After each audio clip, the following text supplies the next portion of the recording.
ألم تر إلى الذين خرجوا من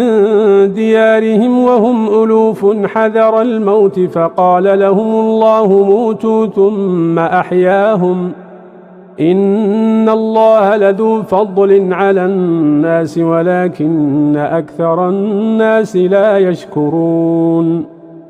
وقاتلوا في سبيل الله واعلموا أن الله سميع عليم من ذا الذي يقرض الله قرضا حسنا فيضاعفه له أضعافا كثيرة والله يقبض ويبسط وإليه ترجعون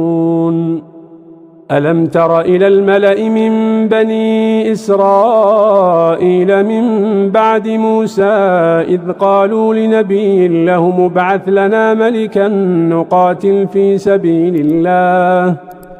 قال هل عسيتم إن كتب عليكم القتال ألا تقاتلوا